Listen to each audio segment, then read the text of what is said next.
¿Cómo les va, amigas, amigos? Espero que se encuentren muy bien. Bueno, en esta oportunidad los estoy de alguna manera sorprendiendo con este video en vivo, que voy a trabajar una temática muy interesante que tiene que ver con piensa en positivo y solo oportunidades vas a ver. Ustedes saben que actualmente se está trabajando muchísimo en el terreno de la neuropsicología. De hecho, yo trabajo mucho en el terreno de la neuropsicología vinculada al ámbito forense y al ámbito técnico-clínico, y existen muchísimos descubrimientos acerca de lo que tiene que ver con la neurología de la atracción y de alguna manera cómo nosotros, los seres humanos, estamos capacitados neuropsicológicamente y neurofisiológicamente para atraer aquello que deseamos tener. Entonces, todo trata o data específicamente de cómo focalicemos la temática. En esta oportunidad vamos a estar trabajando entonces justamente este aspecto: no negar el problema, pero darle mucha más oportunidad y fuerza a las circunstancias de oportunidad. O sea, ¿cuántos de nosotros nos cuesta muchísimo ver lo positivo y vemos antes lo negativo? En realidad, nuestras realidades tienen que ver específicamente con cómo nuestro cerebro recorta lo que ve. Si nosotros en realidad estamos programados psicológicamente y neuroestructuralmente para poder ver más las circunstancias negativas, seguramente más situaciones negativas vamos a ver a medida que vaya pasando el tiempo. Entonces, ¿cómo de alguna manera podemos regularizar este metabolismo neurológico, ¿sí?, que está mal programado? Muchísimas veces nos sucede también que creemos no tener posibilidades ni capacidades para realizar algún tipo de función, cuando en realidad no pasa por no tener la capacidad o por no ser bueno para eso, sino porque estamos utilizando mal y de manera negativa y mal estratégicamente justamente los métodos para conseguir lo que buscamos. Entonces, en esta oportunidad quería compartir con ustedes justamente aspectos de la psicología positiva y aspectos que tienen que ver con la neuropsicología positiva actualmente, con los últimos descubrimientos que se han hecho en el terreno justamente de lo mental. Nuestro cerebro es todo. Nosotros en realidad funcionamos en base a físicamente mente sobre cuerpo, de alguna manera. Por supuesto que es importante la interacción, pero en realidad lo que es fundamental es la fuerza que tenga el cerebro sobre nuestras acciones. Las realidades no son, es como las vemos. En realidad la realidad no existe como tal, es como nosotros la enfocamos y en dónde estamos poniendo más luz y más focalización para ver que es de una manera y no de otra. Entonces, esto de no negar el problema, porque por supuesto en nuestras historias de vida existen situaciones sumamente problemáticas y conflictivas, pero poderle empezar de a poco a dar más peso a las oportunidades. Pensar en positivo y solo oportunidades van a comenzar a ver. O sea, si comenzamos a pensar positivamente, en realidad nuestro cerebro va a empezar a recortar solamente lo positivo que existe en la realidad. Por ejemplo, si yo me propongo y me focalizo, como dicen los japoneses, no vas a conseguir nada sin antes ponerte un objetivo con tiempos, plazos y especificado. Si yo me focalizo sobre algo que quiero conseguir, por ejemplo, quiero conseguirme un auto rojo, es muy probable que cuando salga a la calle, según lo que plantea la neuropsicología actual, vea solamente autos de color rojo, porque mi cerebro está programado para empezar a ver desde ese lugar solamente lo que de alguna manera mi mente le dio la orden de que recortara. Recorta autos de color rojo porque es lo que quieres conseguir. De la misma manera funciona en las circunstancias de la vida. Si lo único que hago es ver lo negativo de las realidades que estoy atravesando, evidentemente cada vez se me van a multiplicar más las realidades negativas. Y no porque la situación cada vez esté peor, sino porque en realidad mi cerebro solamente va a estar focalizado única y específicamente en la negatividad. O sea, es más,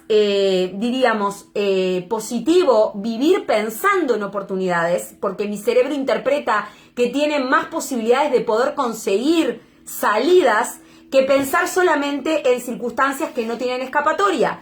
Si empiezo a pensar en circunstancias que creo que no tienen salida, que no tienen escapatoria, directamente mi cerebro interpreta que no tiene manera de poder buscar una solución coherente con salida específica y por consiguiente no la voy a encontrar. Entonces comencemos de alguna manera a positivamente vivir más pensando en oportunidades. Cuando comienzo a pensar más en oportunidades que en faltas, mi cerebro empieza a encontrar más las salidas. Y es más simple para mi cerebro y para mis neuroasociaciones psicológicas encontrar soluciones cuando interpreta que hay salida a que encontrarlas cuando interpreta que no están presentes, ¿ok?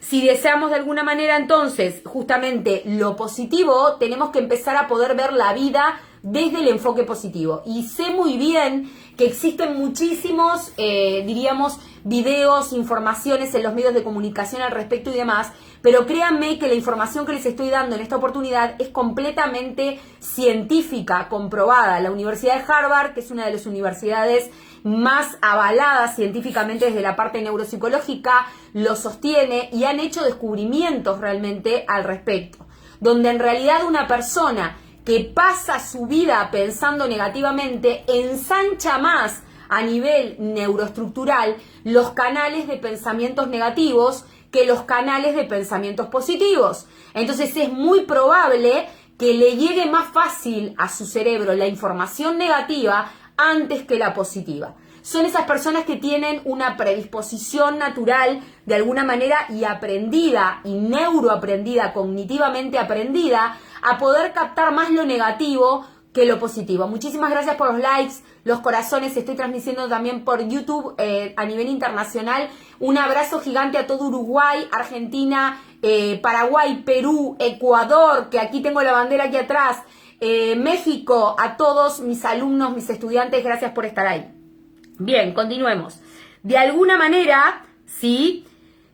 La emoción va a despertar o va a apagar lo que yo quiera sentir al respecto de la realidad en la que me encuentro.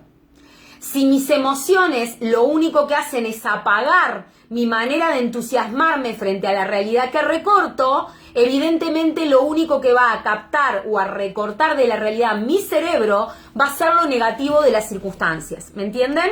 Entonces, esto es como muy claro. Si solamente me enfoco en ver lo oscuro, voy a ver cada vez más oscuridad.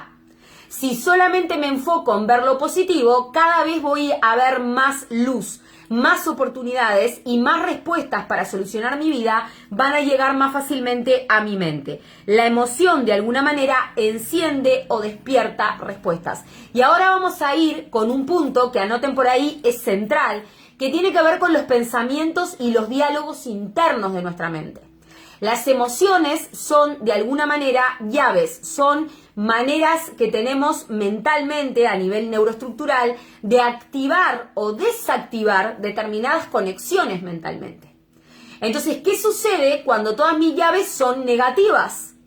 Lo que hago es solamente apagar funciones de mi cerebro. Por consiguiente, la persona se deprime, se angustia, ve todo oscuro, entra en una melancolía complicadísima. Es todo un canal de complicaciones adjuntas. Recuerden, las emociones son llaves que abren puertas a distintas realidades, ¿ok? Y pueden encender o apagar, ¿sí?, cualquier tipo de circunstancia. Pueden dar más luz o menos luz sobre determinadas circunstancias.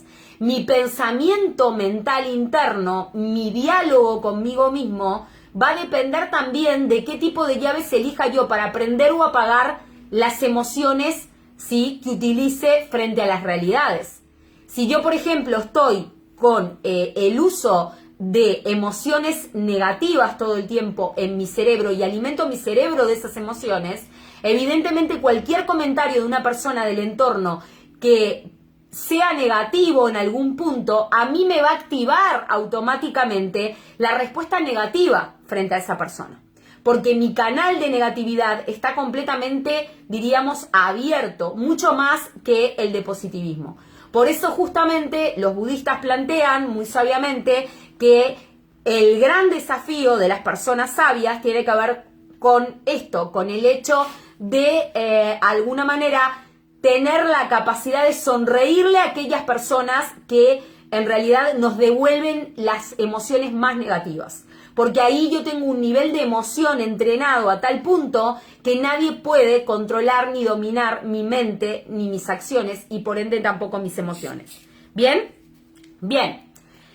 ¿A dónde nos lleva nuestra atención?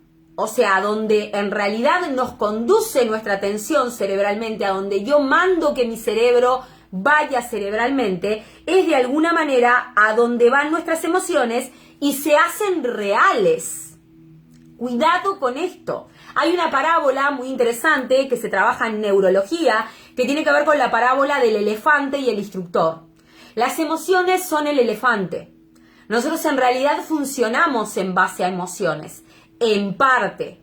Si queremos tener una vida exitosa y ir tras nuestras metas y conseguir avanzar y evolucionar en nuestras historias de vida, el elefante tiene que habilitar a que el instructor vaya encima y lo oriente. El instructor vendría a ser la metáfora de la razón o de la mente.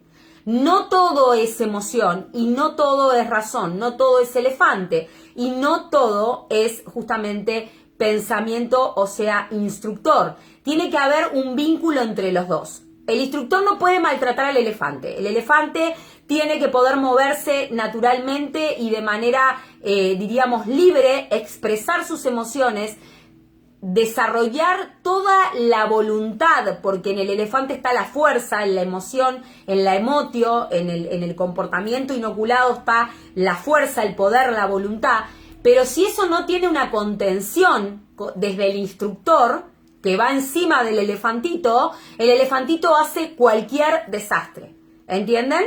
Entonces, lo que tenemos que justamente regular es el vínculo entre emoción y razón, ¿sí? Las emociones son fundamentales. Lo que está pasando el día de hoy, ¿qué es? Que nos encontramos con pacientes depresivos, ¿por qué? Porque trataron de regular tanto la emoción que el instructor sofocó al elefante, lo deprimió, lo angustió y la persona quedó sin emocionalidad. Le cuesta levantarse de mañana, le cuesta levantarse de la cama, le cuesta sonreír, le cuesta sentirse ser feliz. Yo en el día de ayer tenía justamente una consulta referida a eso. La persona me expresaba claramente que en su mente se había apagado algo y que antes las cosas que individualmente lo hacían felices ahora directamente ya no las aplicaba. Y no sabía por qué, ¿entienden? O sea, se había quedado sin elefante, era solo instructor. Entonces, este vínculo entre instructor y elefante lo tenemos que saber llevar, porque justamente donde nuestra emoción esté focalizada, a donde el elefante focalice para ir, porque el instructor le advirtió, es a donde vamos con todo. Es donde aparece la persona decidida, con voluntad, que va para adelante, que emprende, que desarrolla negocios, que lleva adelante su historia de vida, su casa, que trata de evolucionar, tiene emoción, tiene algo que le circula por la sangre que lo hace ir, ¿entienden? Pero con un objetivo, con una misión, ¿de acuerdo? Entonces, a donde nuestra atención se posa es donde nuestras emociones, ¿sí?, se tornan reales y se transforman y se corporizan. El elefante es el que logra crear lo que queremos conseguir, lo logra corporizar, pero la idea de hacia dónde tiene que ir y qué caminos tiene que tomar para corporizar eso que quiere conseguir, ¿ok?, la persona lo pone el instructor del elefante.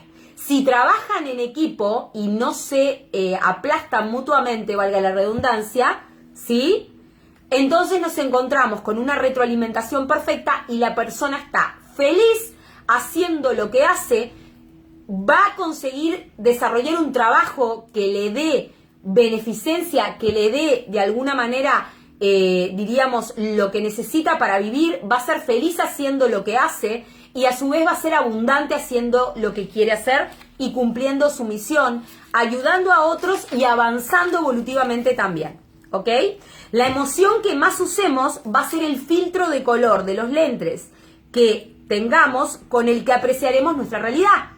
Si la emoción que uso es negativa, veo todo bajo, veo todo mal, veo todo horrible, evidentemente la realidad se va a mostrar cada vez más de esta manera. Y créanme que funciona de esta forma. La ley de atracción, que de tanto actualmente se habla muchísimo, no tiene otra ciencia que este principio.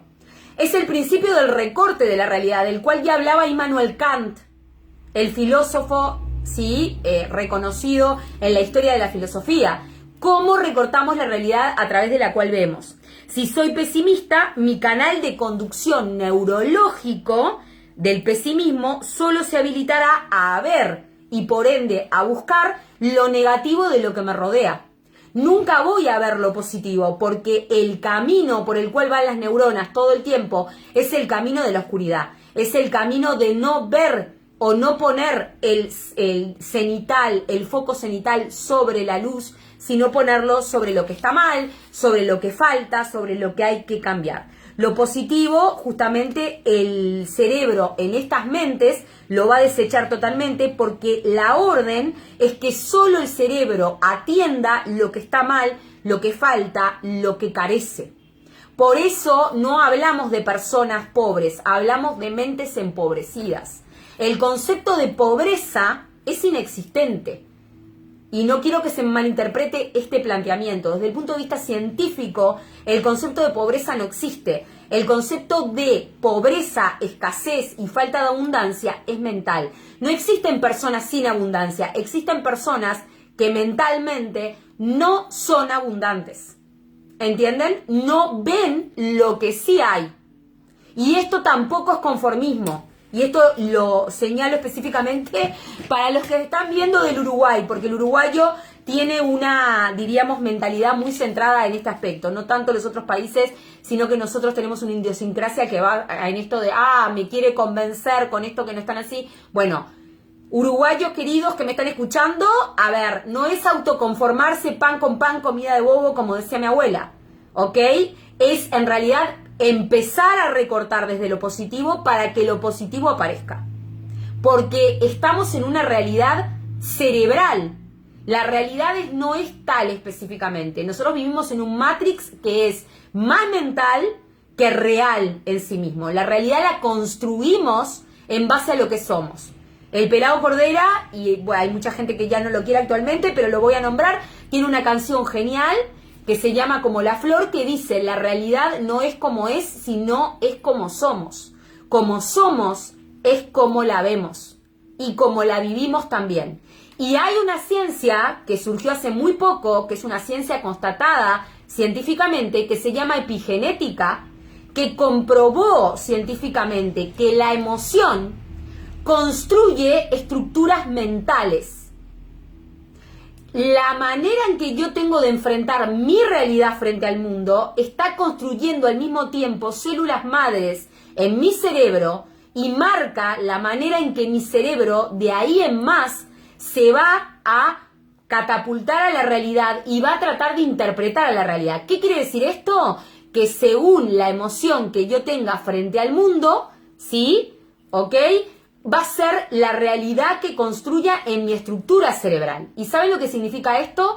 Que una emoción me puede hacer más inteligente, menos inteligente, me puede hacer más astuto, menos astuto, me puede dar más capacidad para anteponerme a la depresión, o me puede dar menos capacidades, o me puede hacer más feliz o menos feliz como persona. ¿Ok? Bien, vivir en un mundo de oportunidades no es negar la realidad, ni los problemas que tenemos en ella, ¿sí? Pero tampoco es negar las oportunidades. O sea, nunca se pusieron a pensar que frente a un problema es un 50%, como yo le digo a mis pacientes, un 50% de posibilidades que funcione y un 50% de posibilidades que no funcione, ¿ok? Porque naturalmente, y más en Latinoamérica, le damos más peso al 50% que no funciona. Y no pensamos en darle más peso y más foco y más luz, neurológicamente hablando, al 50% que sí puede funcionar. ¿Por qué cuando nos deprimimos, nos deja un amor o tenemos un duelo, tendemos a elegir una música para escuchar más depresiva que nos va a deprimir mucho más que escuchar algo que nos levante el ánimo? Ustedes saben que el cerebro reacciona en base a lo que trata de interpretar del rostro. Esto es muy cómico y a mí me hace mucha gracia. Yo estoy preparando ahora unas maquetas cerebrales para empezar a mostrarle a ustedes cómo funciona esto, porque es un mundo increíble, el de la neuropsicología, y quiero empezar a compartirlo con todos ustedes como una herramienta más desde la parte psicológica para que tengan mejores vidas, para que sean más productivos y para que aprendan conmigo, ¿no, verdad? Y ustedes saben que el cerebro todo el tiempo está tratando de decidir y de determinar cuál es la lectura del rostro de la persona en ese momento. ¿Qué significa esto? Que cuando el cerebro funciona, por supuesto, todo el tiempo, ¿no, verdad? Pero si el cerebro interpreta que nuestro rostro está contracturado, que nuestra cara está seria o está con una expresión emocional amargada, más rápidamente va el mensaje a la parte de la corteza de que hay algo que no está funcionando bien. Y entra en una alarma más directa, ¿ok? Más automática. Si nosotros estamos pasando por situaciones de vida complicadas, y ahora van a poner todos el grito del cielo, y ponemos un buen rostro, aunque esté pasándonos algo complejo, podemos despistar a nuestro cerebro y conseguir que nuestro cerebro de alguna manera interprete que la circunstancia no está tan mal. Y por ende las respuestas que nos va a dar de ahí en más van a ser mucho más de oportunidades que de, diríamos, sentimiento de desazón, de desesperación o darnos malas respuestas. ¿Qué significa esto? Y me van a decir, bueno, pero a ver, mira, nos estás pidiendo que cuando nos enteramos de algo terrible o de un problema muy complicado, sonriamos, sí. Porque en realidad cuando yo consigo engañar a mi cerebro con el rostro, dando una imagen de sonrisa frente a una situación compleja, la respuesta que me va a devolver mi cerebro desde la corteza va a ser mucho más operativa, inteligente, estratégica y positiva como soluciona la situación, que si ve que mi rostro está amargado, ¿sí?, desilusionado, fruncido y contracturado. O sea, esto es para que entiendan que más del 80% de las acciones que nosotros pensamos tener en control están totalmente fuera de nuestro alcance y que nuestro cerebro nos domina totalmente, y hay aspectos que si no conocemos no sabemos cómo mejorar rápidamente. Hay personas que se han curado de patologías, por ejemplo, orgánicas a nivel gastrointestinal y gástrico, por cambiar este tipo de comportamiento frente a las situaciones problemáticas. Ustedes saben que el estómago se llama el segundo cerebro del cuerpo, ¿ok? Porque se descubrió que tiene un comportamiento neurofisiológico muy similar a nuestro cerebro.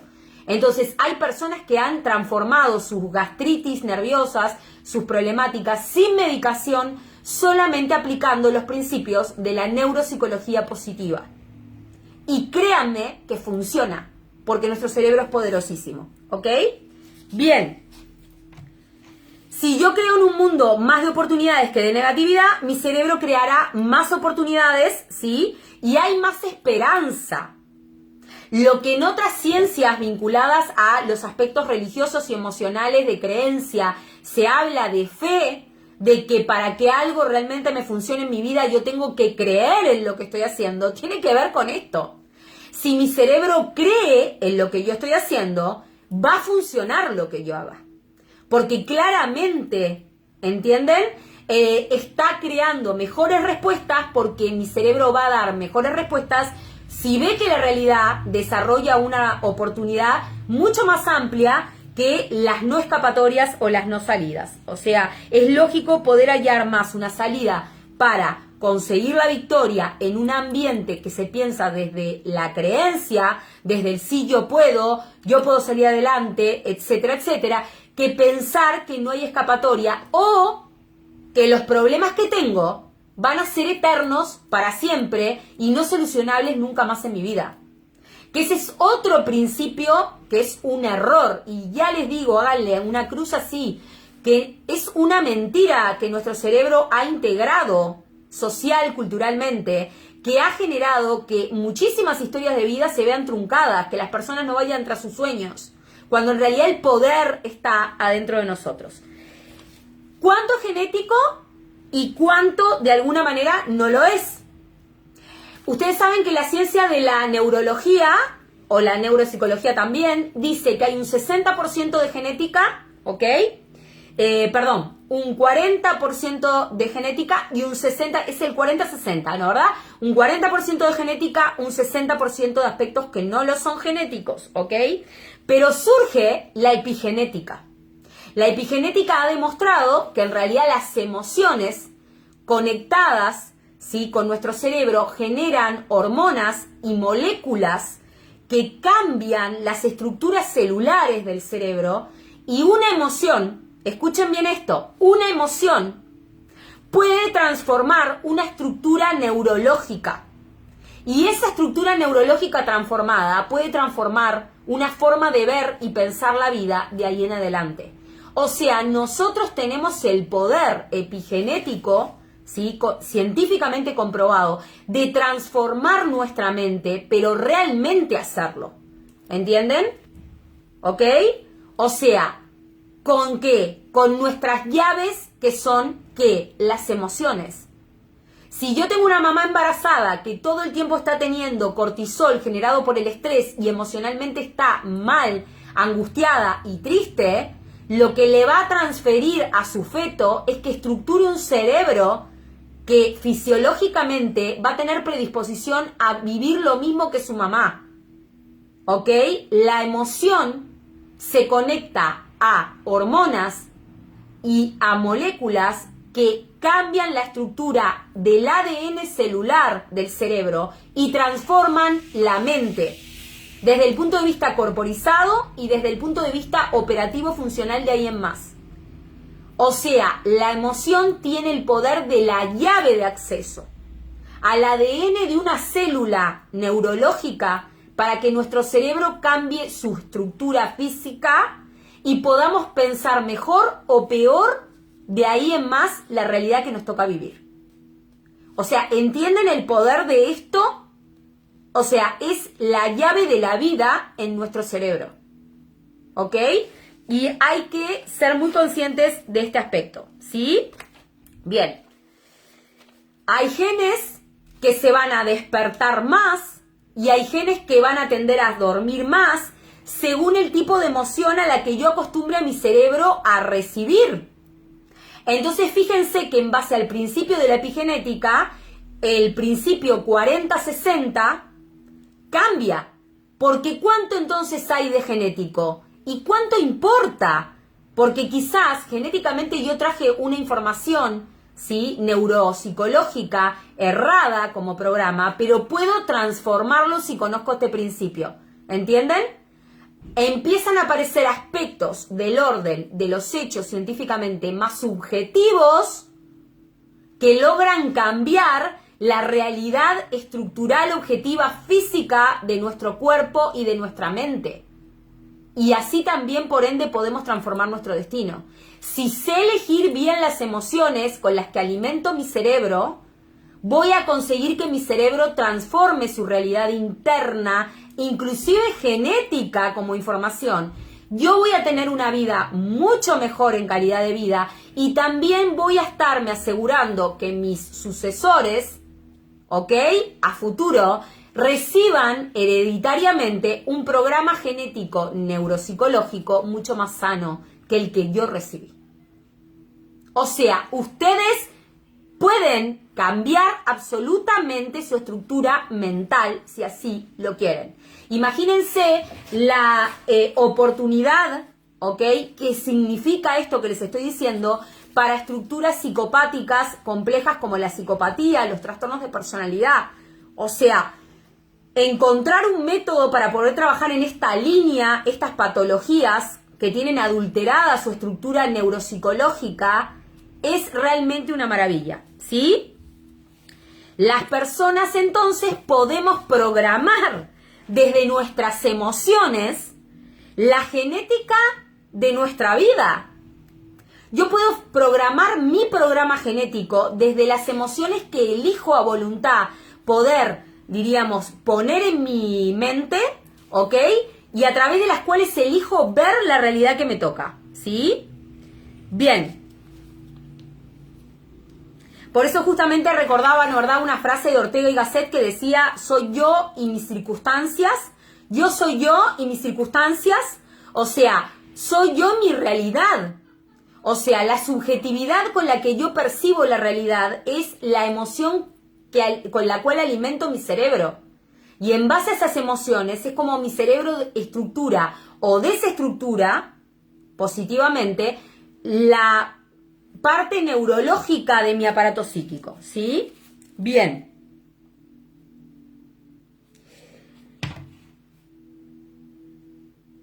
¿Qué pasa con las conductas violentas? Porque aquí viene algo que es muy interesante. ¿Qué pasa con los cerebros violentos? Las personas, por ejemplo, cuando tratan de expresarse y desarrollar toda su liberación de impotencia, tienen una sensación de liberación frente a actos de impotencia, de malestar, ¿no? Con estallidos emocionales, ¿no? Y con una conducta violenta, justamente, la persona interpreta subjetivamente que lo que siente es liberación después de, por ejemplo, diríamos, vivir un suceso complicado o algo que quiera estallar y que quiera reventar en esa emoción.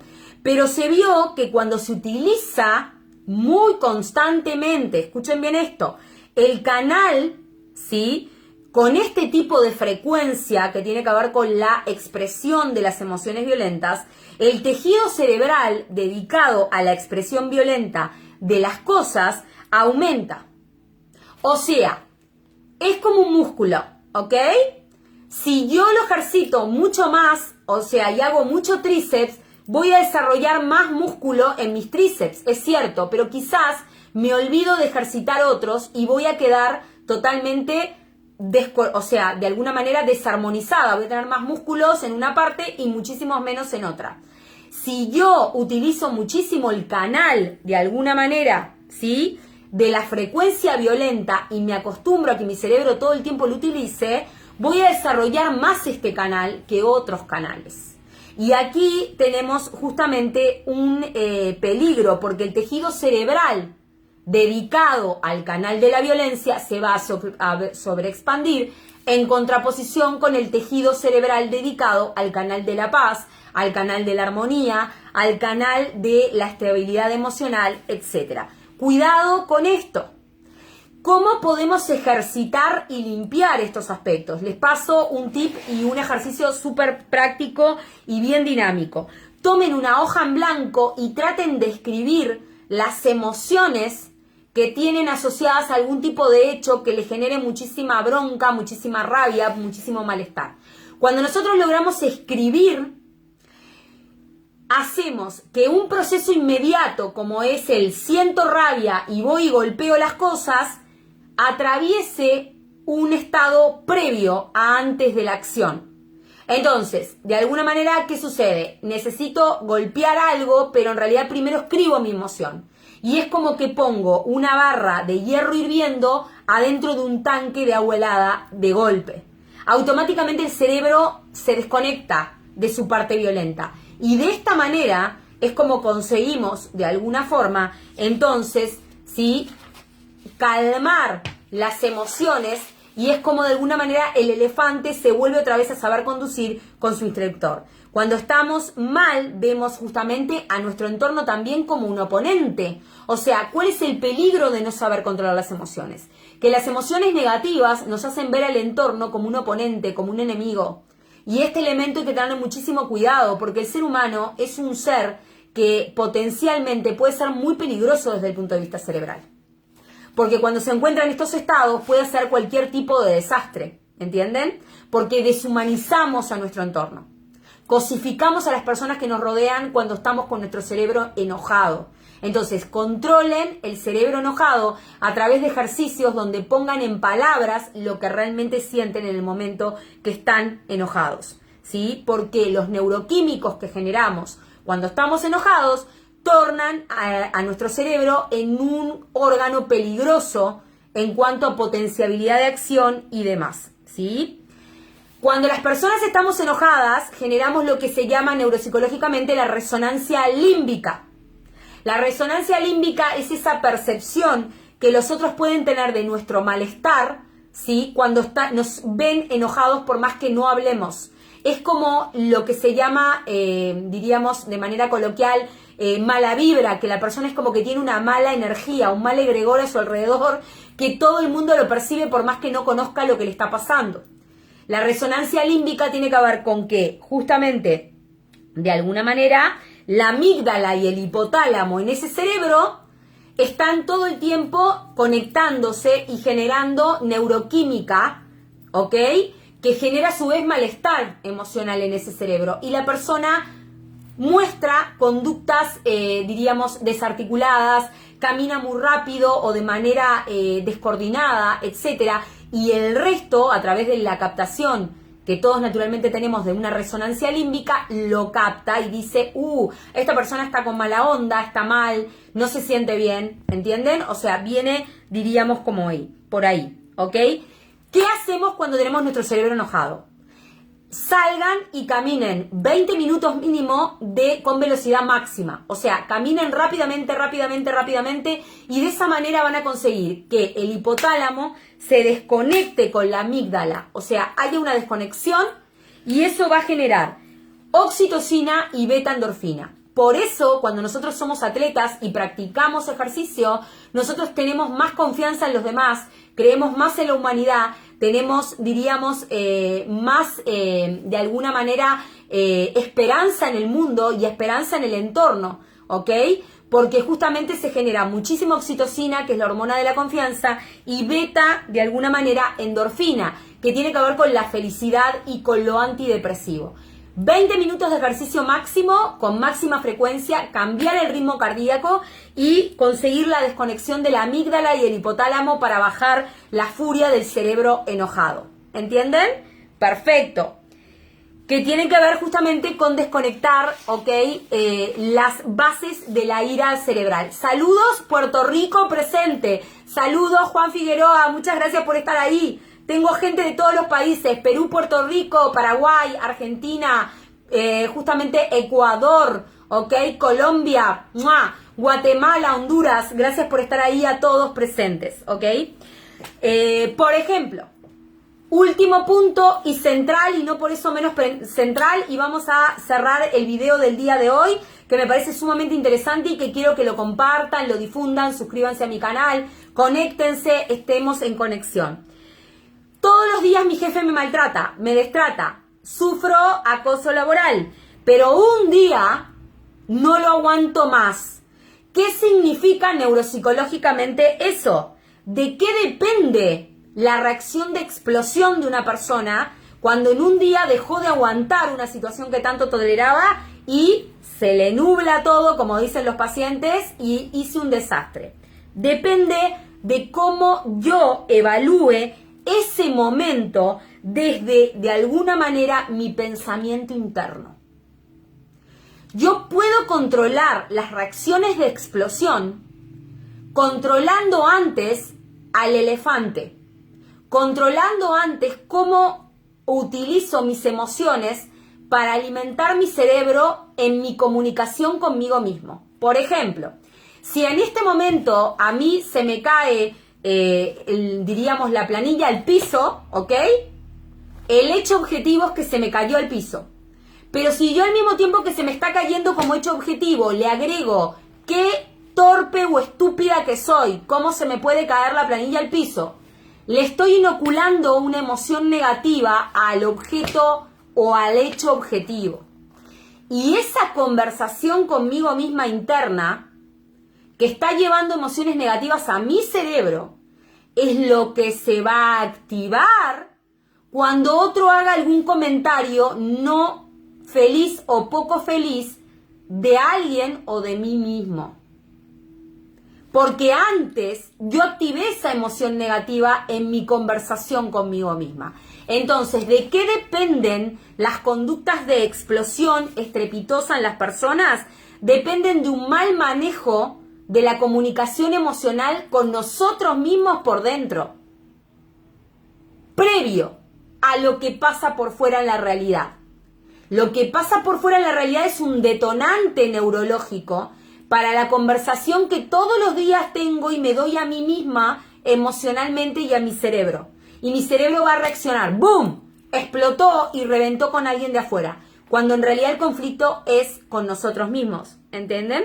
Entonces, depende de cómo yo evalúe en ese momento lo que sucede en el plano objetivo, la reacción que yo tenga. ¿Y de qué depende esa evaluación? Depende de qué alimento emocional le doy a mi cerebro. Depende de cómo yo trato al elefante, siendo el instructor. Si el elefante está furioso porque el instructor lo destrata y lo trata mal y lo castiga, el elefante va a actuar furioso con el instructor y con toda la gente que se le rodea en el entorno. Cuando la gente haga algo que le haga acordar al elefante los golpes que su instructor le daba. ¿Entienden? El elefante sería las emociones, el instructor sería nuestra razón. ¿Ok? La hipersensibilidad a los comentarios ajenos es directamente, anoten esto, la hipersensibilidad a los comentarios ajenos es directamente proporcional a mi diálogo interno previo. Si yo tengo un diálogo interno previo negativo emocionalmente con mi propio cerebro, ¿sí? Voy a ser ultra hipersensible a los comentarios ajenos de la gente que me rodea. ¿Ok? Pero ¿qué sucede con esto? ¿Por qué no lo puedo cambiar? Porque en realidad esto actúa inconscientemente. No lo podemos oír en nuestro interior. ¿Ok? Pero sí lo podemos sentir. Entonces, si desarrollamos más nuestras emociones, vamos a poder ser mucho más hábiles para manejarnos estratégica e inteligentemente frente a las circunstancias de la vida. Conocerse entonces para comprenderse mejor y comprenderse mejor. Entonces, para empezar a superarse cada día más. Les deseo que pasen muy bien. Muchísimas gracias por haber estado conectados ahí. Sé que no avisé para absolutamente nada de este vivo. Fue un vivo flash. Quiero empezar a realizarlos todos los días. Así lo voy a hacer y voy a salir adelante con estas actividades. Me han quedado un poco pospuestas, pero bueno, aquí estoy, es lo importante. Gracias por haber estado compartiendo. Un abrazo enorme para Perú, bueno, por supuesto para Uruguay, para Perú, Guatemala, Argentina, Colombia, Chile, Ecuador, México que está conectado, Puerto Rico que también se conectó. Gracias, querido Juan. Un abrazo gigante. Estoy trabajando actualmente muchísimo en la parte neuropsicológica y me encanta poder compartir con todos ustedes este conocimiento. Suscríbanse a mi canal en YouTube. Este video va a estar subido. Vamos a tener la segunda parte el día de mañana. Acuérdense de enlazarse, de vincularse. Estamos en comunicación. Podemos interactuar. Propongan las temáticas que les puedan interesar trabajar. Recuerden que seguimos adelante por este medio, estamos en comunicación siempre, para mí es un placer trabajar con ustedes. Estén pendientes de las nuevas actividades, los nuevos seminarios, las nuevas formaciones que hay al respecto. Vamos a estar subiendo toda esa información. Síganme en mis redes sociales. Sigan conectados como siguen conectados. Yo ahora tengo un nuevo desafío que es participar en un torneo nacional e internacional a nivel de artes marciales donde me formo y tengo mucho para hacer con esta temática que acabo de compartir con todos ustedes de los cerebros y las emociones. Así que voy a seguir adelante. Mañana, si Dios quiere, vamos a estar con los formatos y con las maquetas de cerebros reales, mostrándole una cantidad de cosas. Y sigamos avanzando en estas temáticas que nos hacen crecer muchísimo. Acuérdense que cuanto más me entiendo, más control tengo sobre mí mismo y más puedo avanzar en la vida y puedo seguir adelante evolucionando. Gracias por seguirme, gracias por estar ahí. Denle like a mis publicaciones, conéctense a mi canal de YouTube, compartan el video si les gustó. ¡Mua! Les mando un abrazo y nos vemos mañana. Espero haberles dado toda la energía que les quise transmitir, que les haya alegrado un poquito el día de sábado del día de hoy. Gracias por abrirme esa ventana a sus corazones y a sus mentes. Tengan cerebros felices, sean felices. Muchas bendiciones. Gracias Sonia, Cecilia, Juan, una cantidad de gente que estuvo conectada. Estoy también en vivo por YouTube. Así que bueno, muchísimas gracias a todos por estar. Gracias por los corazones. Les mando un abrazo grande. Si les sirvió, compártanlo. Difúndanlo porque cuanto más conocimiento, más saber, más poder tenemos sobre nosotros mismos, más felices somos. Y recuerden que aquí vinimos a ser felices. Les mando un abrazo. Los quiero mucho. ¡Mua! Bye bye. Hasta mañana.